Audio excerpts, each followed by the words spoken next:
Hey guys, what's up? No Gym Needed here. Today I'm going to give you a quick gait tutorial. This isn't going to be like an ultimate guide or anything, and it's probably not even going to be my last one. I'm just going to give you guys a quick one, so if you're struggling with this trick, you can get some pointers and you can see what mistakes I made and what helped me. And yeah, there's not that many gait tutorials on YouTube. So hey, adding another one to the mix can't hurt, right? So yeah, let's go. We're going to be doing it on this stump. For me, this stump is a little bit under hip height.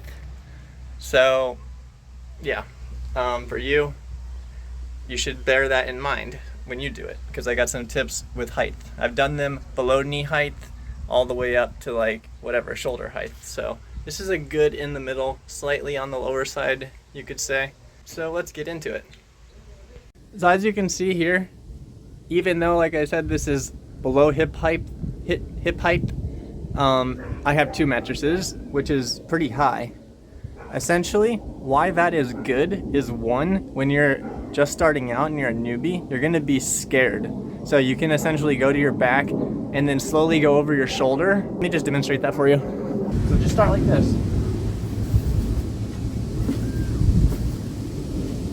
And watch yourself, record yourself, and see where you can improve. Because even if you think you did your ideal version of the technique that you want, if you look, you might see that you pushed early, or that your elbows were too bent, or they weren't bent enough, or you never got the power out of your kick. So filming yourself and watching it is going to help you significantly.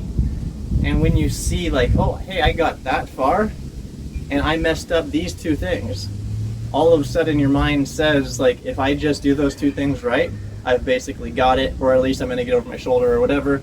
And it gives you a lot more confidence. So now we're going to go over our shoulder. See? Totally safe. The second reason I like to use mats is because, yeah, it makes it a little bit harder, but it's also safer. And when you learn how to land it on that mat, you'll be better. Now I'm going to show you guys a good technique to start with, all right? So the one prerequisite you need for this technique, of course you could have more, is a swing through gainer on flat ground. Today I got extreme like ab soreness. My delts are sore.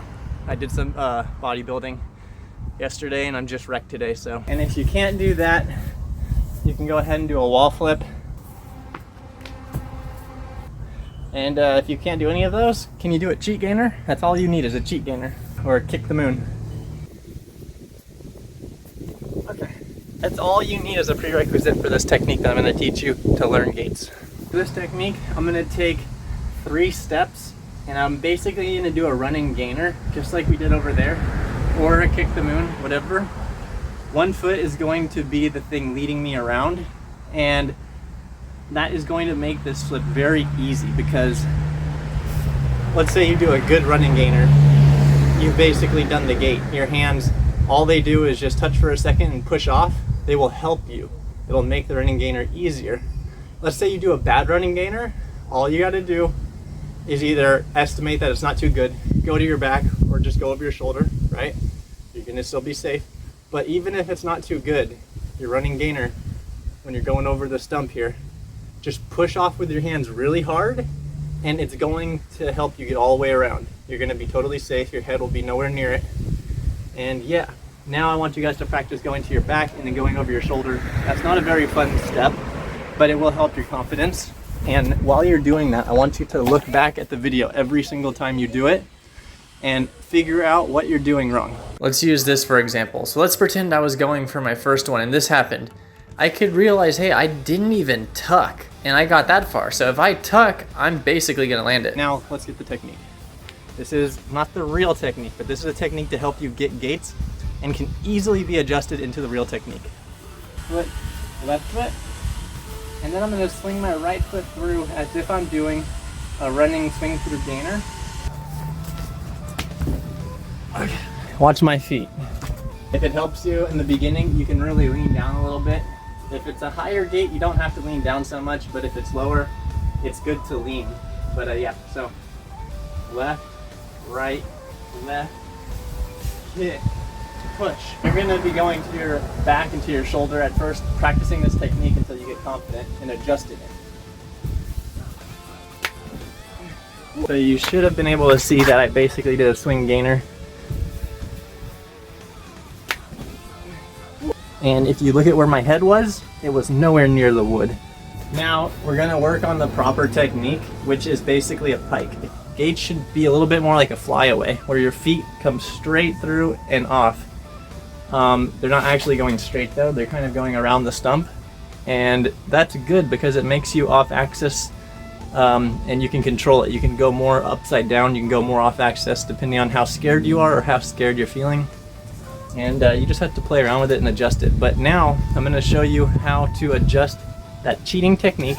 It's not really cheating, you know, as long as you're doing a gate, you're doing a gate. It doesn't matter how you got there. What matters is how far it takes you. Does it take you outside the gym? Cool. But now you want to learn it the way the pros do it. So I'm going to try to teach you that right now. Remember how I'm coming here and I'm kicking around like a swing gainer, right? Well, now we're gonna go like this. If you're taking 3 steps like I take, if you like the way I was taking 3 steps, you could take more if that's better for you, but whatever. I'm taking 3, so bear with me here. I'm going left, right, left, kick. Now what we're gonna do to perfect the technique, because the perfect technique is a pike like I told you, which would be both feet coming through straight at the same time, so like this.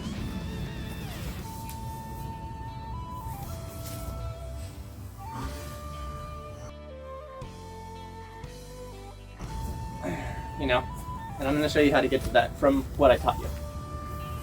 When you come here, you're going to be kicking your right leg through like the cheat gainer, okay?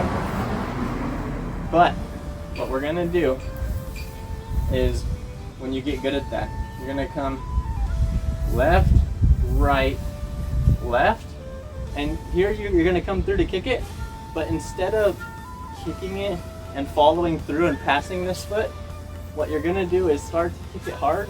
This foot's gonna come up and you're gonna go through with both feet at the same time. And you can work your way up to that. So now I'm gonna do a couple and you can see me work my way up to a good technique, all right?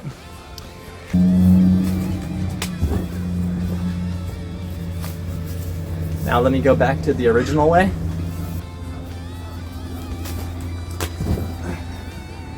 Now, I'm gonna transition it to the right way.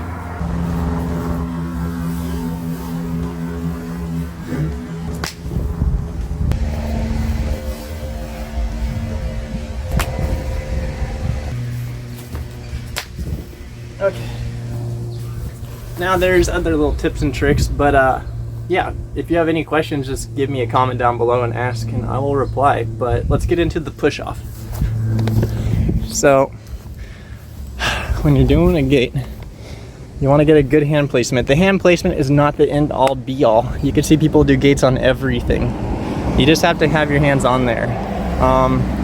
And you have to figure out the timing. So basically, you want to have your arms a little bent, but not too bent.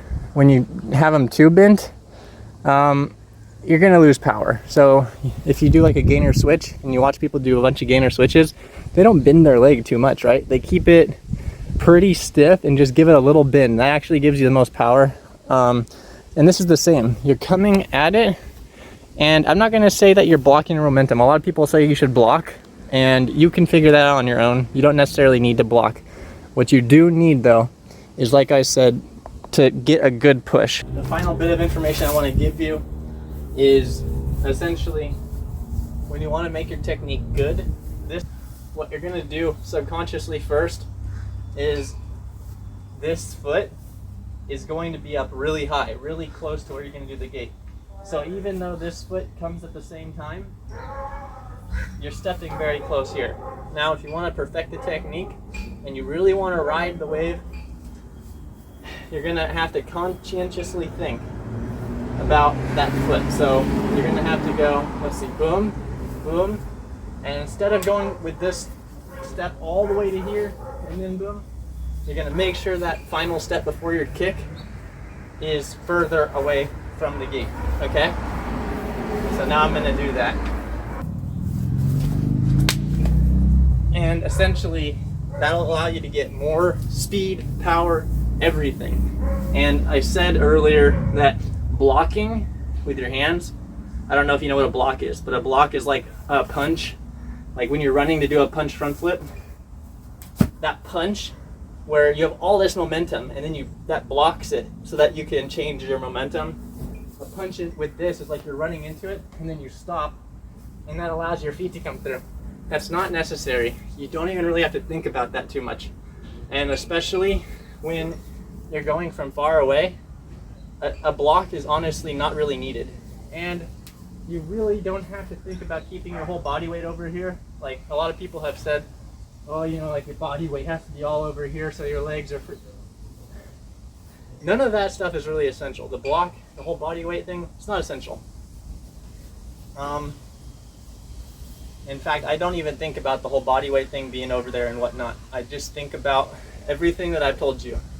And when you get really good at all those preliminary steps, prerequisites, you can just keep taking this last step further and further back. And it honestly just feels like you're riding through it. And if you follow these steps that I've given you from beginning to end, you will have really good gaits. Notice how far I take this last step back away from the ledge. But my first one, this step was like right here. Okay? And I'm just gonna ride it, and then I'm gonna pike through. My pike might not be totally straight, but it will be a pike nonetheless, with my knees bent a little bit. With the circle you wanna take, you can come into it like a big J, or you can go into it a little bit more straight, it's up to you. But there should be a little bit of a curve. And if you still are having trouble, try bending down and coming into a bent down and coming up. Okay. That's it for today, guys. I am super sore. See you later.